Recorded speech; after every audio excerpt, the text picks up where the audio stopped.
이 본문으로 제가 여러 번 설교를 한 것 같은데, 여러분, 하나님의 말씀은요, 읽을 때마다 다른 감동을 주고 읽을 때마다 우리에게 필요한 메시지를 주는 것이 바로 주님의 말씀이다라는 것을요, 저는 오늘 이 본문 말씀을 읽으면서 깨닫게 됩니다. 그래서 뭐 10번 읽든 20번 읽든 30번 읽든 그때마다 새로운 은혜를 주시는 것이 하나님의 말씀이다라는 것을 깨닫게 됩니다. 그래서 여러분, 말씀이 여러분의 발등에 등이 되는 것처럼요, 여러분이 걸어가시는 길에 말씀 없이 여러분 걸어가시면 안 되는 겁니다. 말씀을 앞세우고 여러분 걸어가는 것은요, 마치 어두운 밤길을 후레쉬 없이 걸어가는 것과 마찬가지입니다. 그러니까 걷다 보면 여기에 부딪히고 저기에 부딪히죠. 길을 걸어갈 때마다 주의 말씀을 먼저 자꾸 앞세우고 그 말씀대로 따라가다 보면요, 내 육신이 좀 연약해도 괜찮습니다.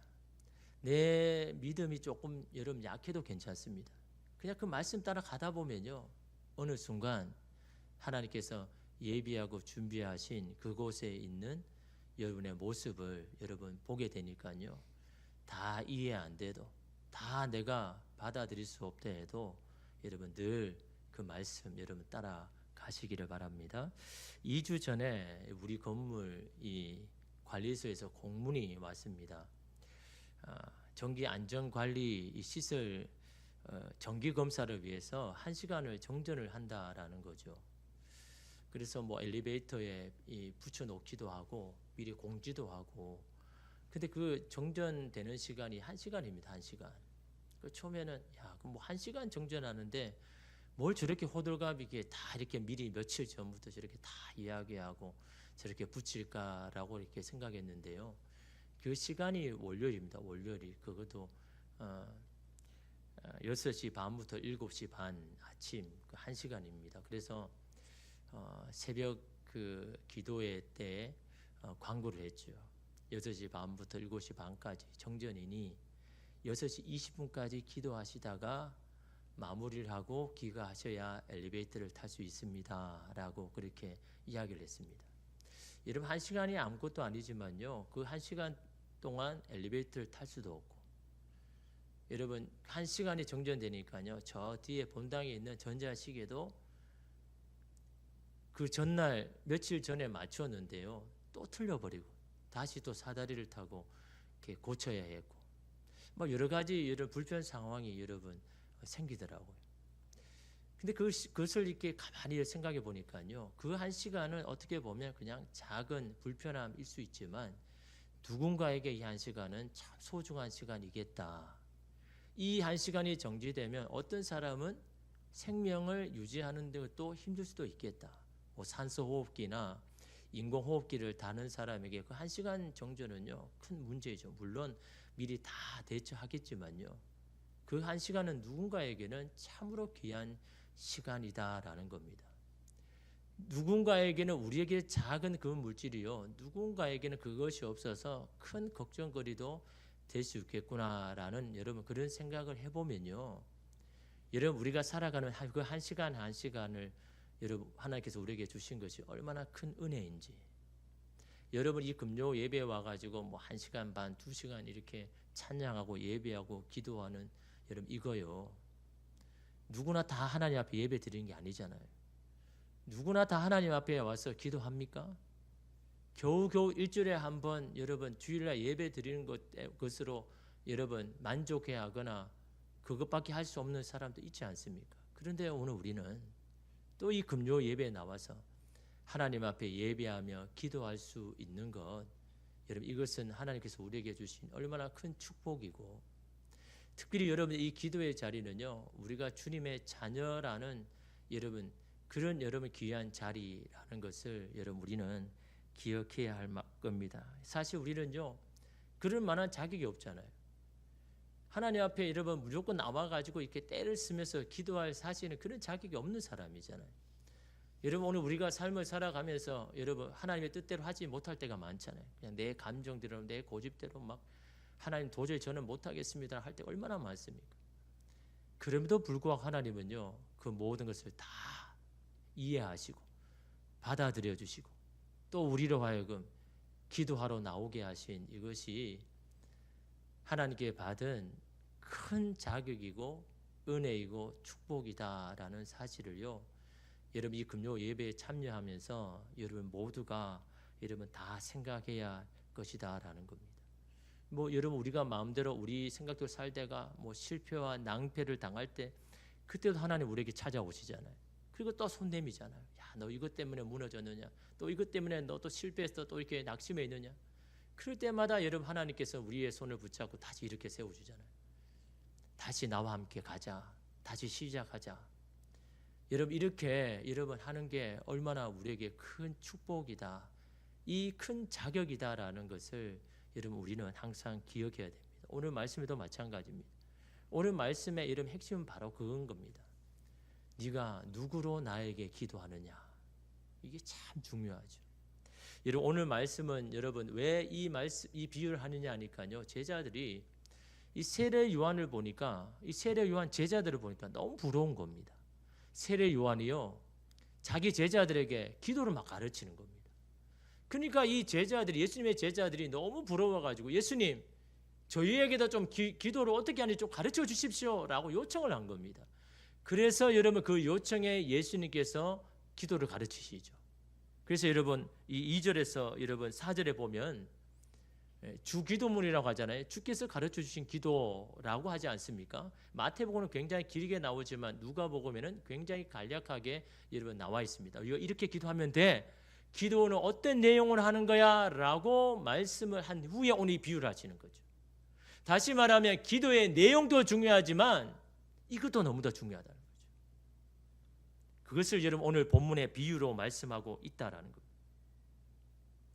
기도를 하는 우리가 누구인가? 그 기도를 들으시는 하나님이 우리에게 누구인지를 알고 기도하는 게 중요하다라는 겁니다. 어떤 내용을 기도하는 것도 중요하지만 기도하는 내가 누구인가?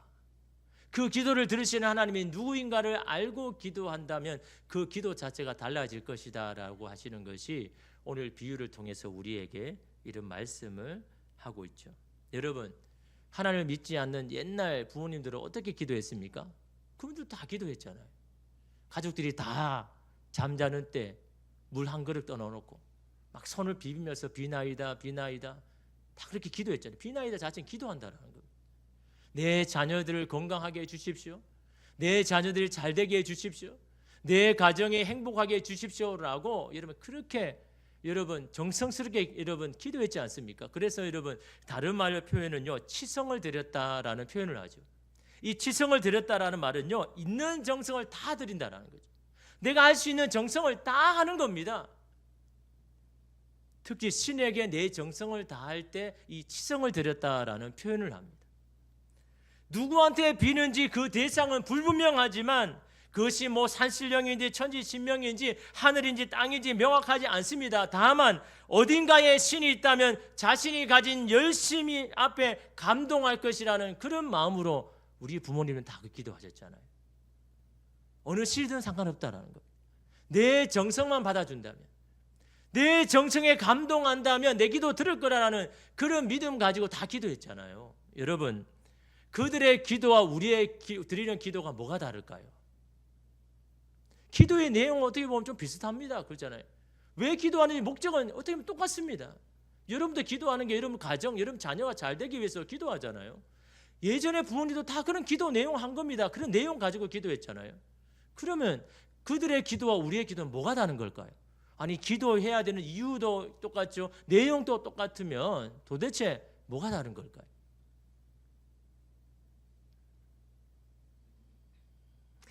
우리가 하나님 앞에 여러분 기도하는 것은요 그런 정성과 믿음을 가진 우리보다 그 기도를 들으시는 분을 더 중요하게 생각한다는 거예요.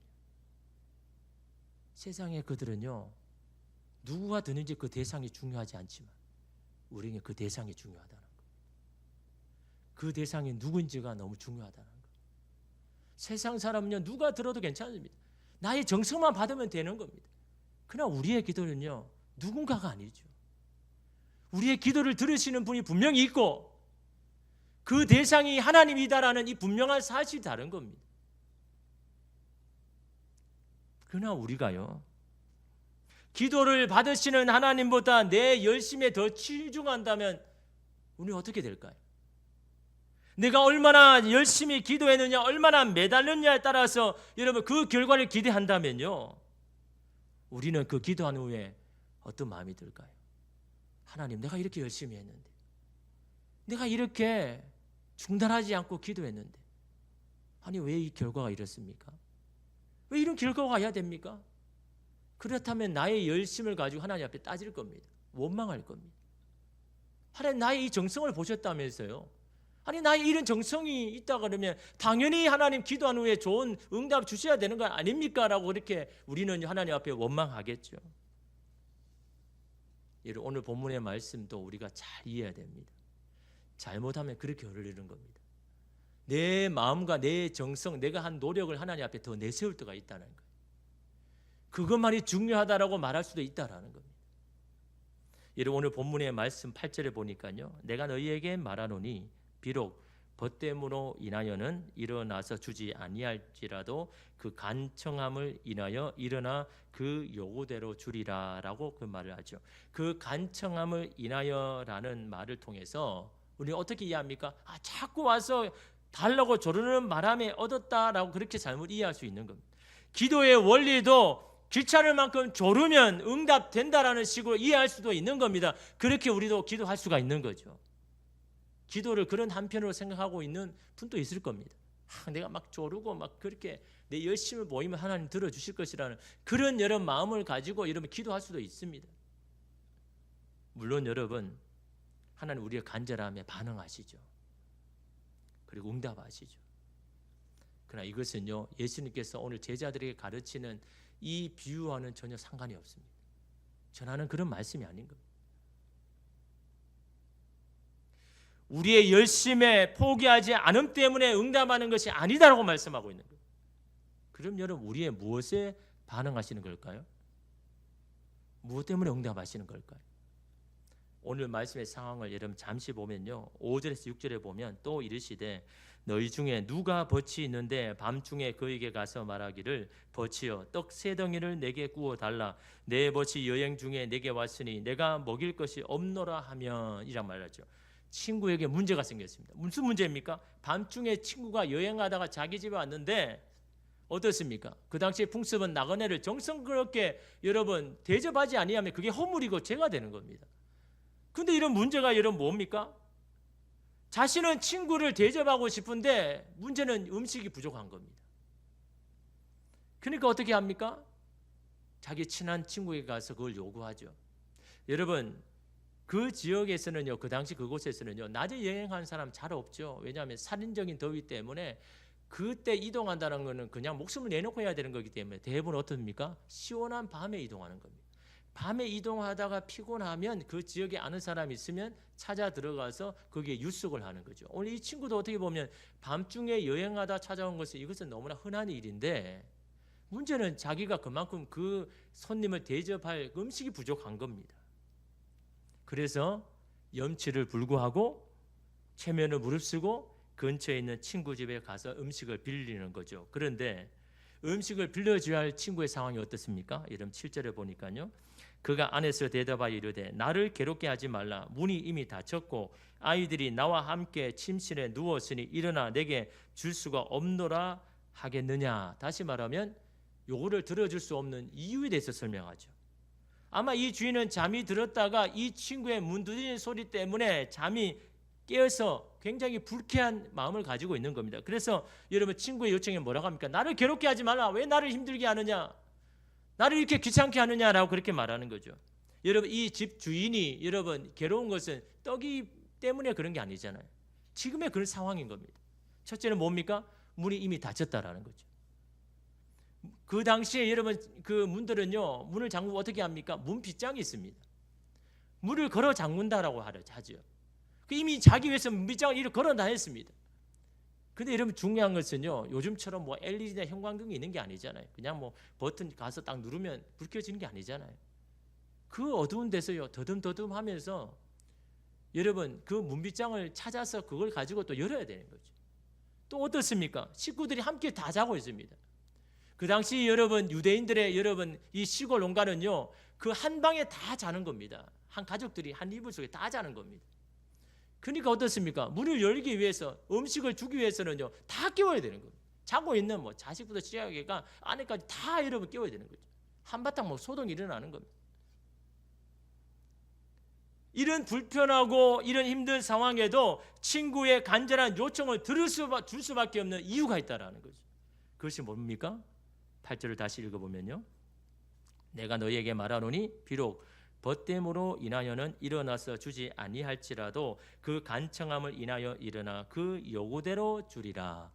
벗됨으로 인하여는 무슨 말입니까? 친구라면 그 요구 안 들어줄 거라. 친구였다면 그냥 거절할 거라.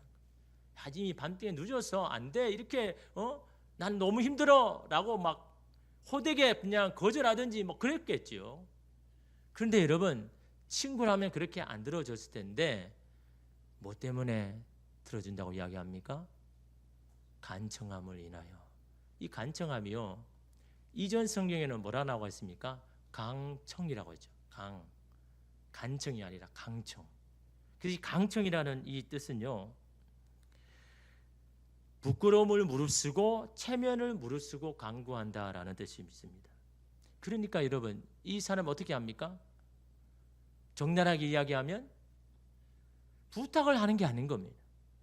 당장 안 내놓으면 내가 이 문을 부숴버릴 거야 라고 여러분 얼음장을 놓고 있는 겁니다. 제발 좀 내 음식도, 그게 간청함이 아닌 겁니다. 지금 내가 급하니까 지금 당장 내 기도를 들어줘야 돼, 아니면 내 음식을 줘야 돼 라고 막 마치 여러분 채권자가 채무자에게 당당히 요구하는 것처럼 그걸 내놔라고 이야기하는 겁니다. 그게 간청함 어떻습니까? 보통 사람이 할 수 있는 걸까요? 친구가 그렇게 합니까? 여러분, 친구한테 여러분 뭔가 요청하는데, 요구하는데 이렇게 간청한 사람 있습니까? 그런 사람 없죠. 근데 이 친구는 왜 이렇게 합니까? 여러분, 벗됨으로 인하여라는 것과 그 반대의 비유를 할 때는 이게 똑같아야 되는 거잖아요. 똑같은 관계에 있어야 되는 겁니다. 그러니까 하나님께서, 예수님께서 뭐라고 이야기합니까? 그 이유가 관계에 있다고 이야기하는데, 친구의 관계라면 거절한다.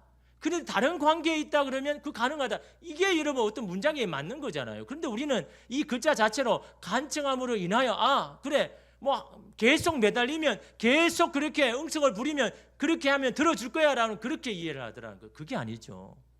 그 간청함을 할 수 있는 그런 관계에 있는 사람이 도대체 누구인가를 생각해 보라는 거예요. 지금 분명히 친구가 불편하고 힘든 상황임에도 불구하고 그렇게 요구할 수 있는 그런 관계에 있는 사람이 도대체 누구인가를 생각해 보라라고 말씀하고 있는 겁니다. 오늘 말씀의 비유가 바로 거기에 핵심에 있는 겁니다.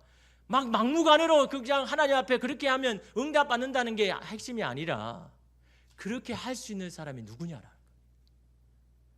분명히 친구가 불편함에도 불구하고 그렇게 그거 상관없이 여러분 할 수 있는 사람이 도대체 누구냐라는 거죠. 그것은 바로 부모와 자녀 관계가 아니면요 불가능하죠. 부모가 자녀 아니면요 이게 불가능한 겁니다. 자녀이기 때문에 가능한 거. 자녀는 그렇게 하죠. 부모가 불편해도,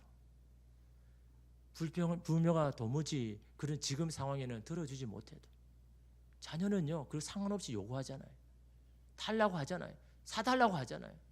나 그거 모르겠고 제발 좀 내가 이렇게 간절히 원하는데 안 해줄 거야. 자녀들이 그러잖아요.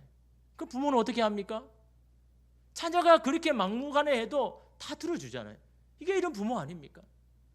여러분, 우리가 자녀를 키우면서 그런 이 속상한 게 뭘까요?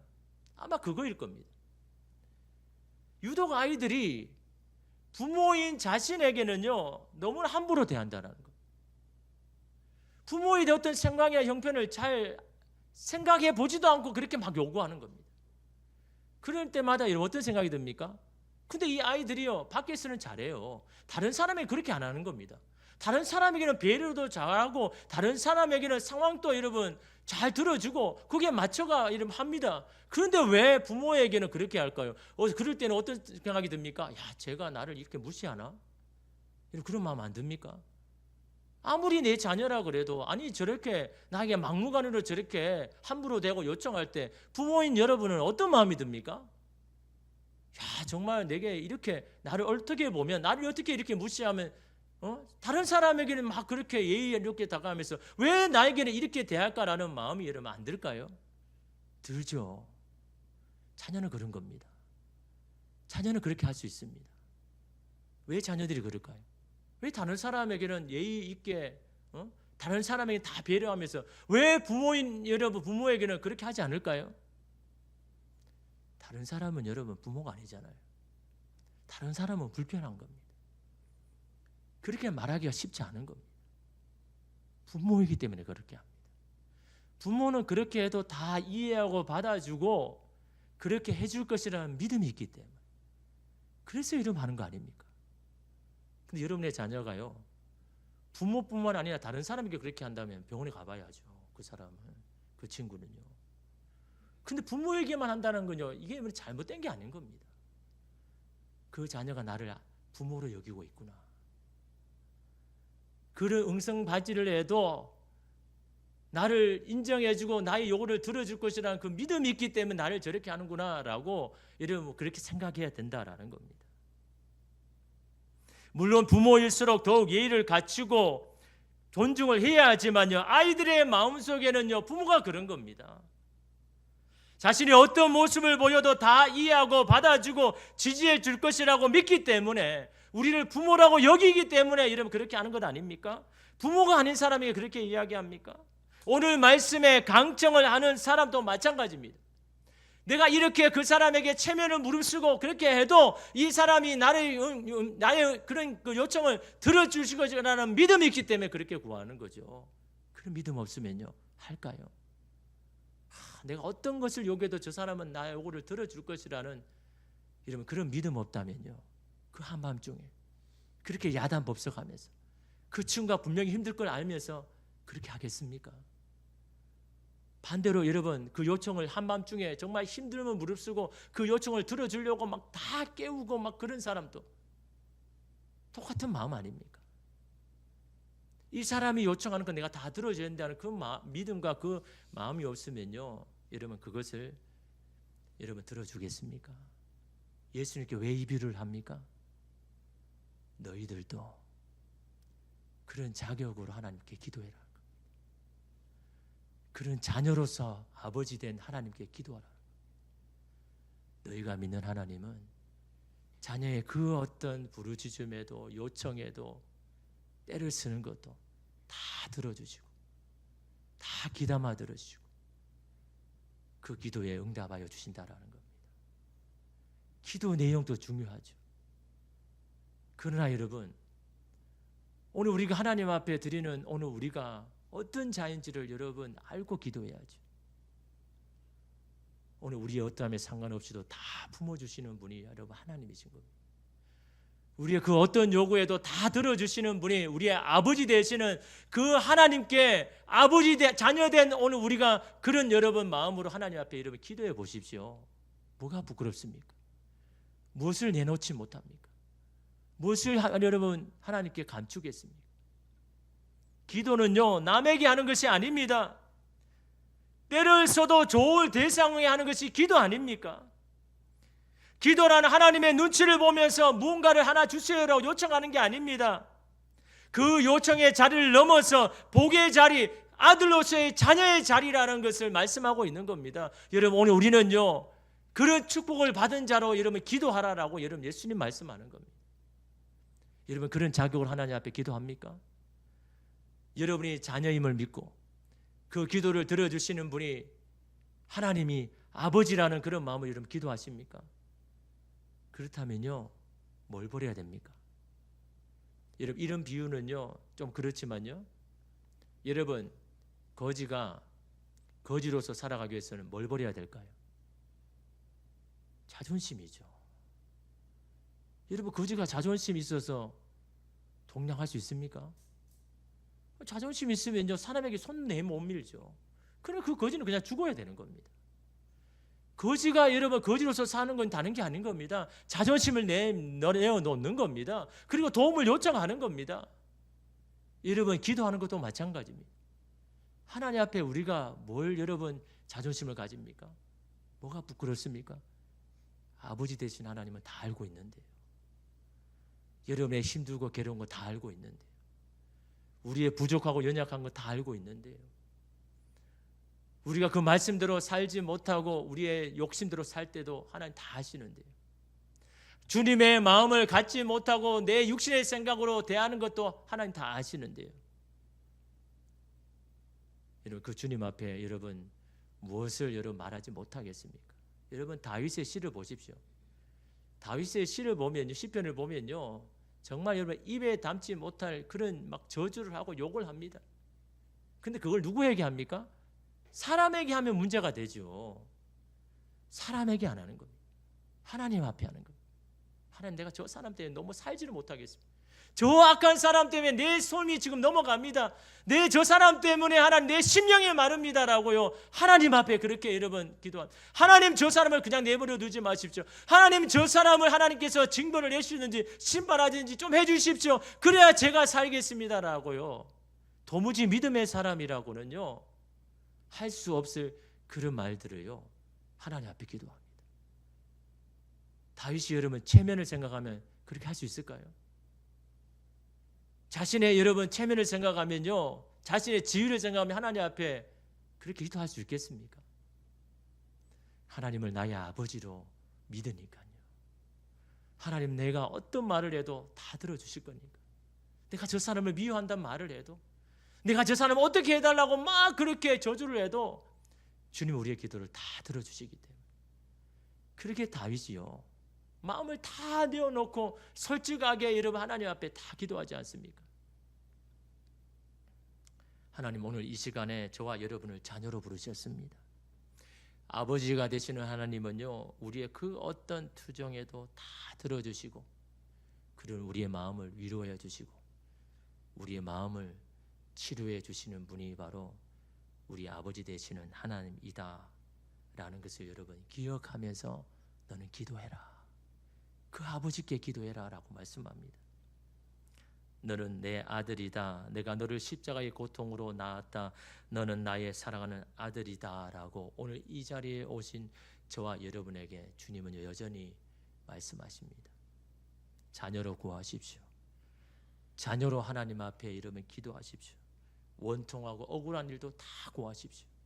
하나님만이 우리의 마음을 받으실 분임을 믿고 그 주님 앞에 구하고 기도하는 저와 여러분 되시기를 주님의 이름으로 축복합니다. 기도하겠습니다.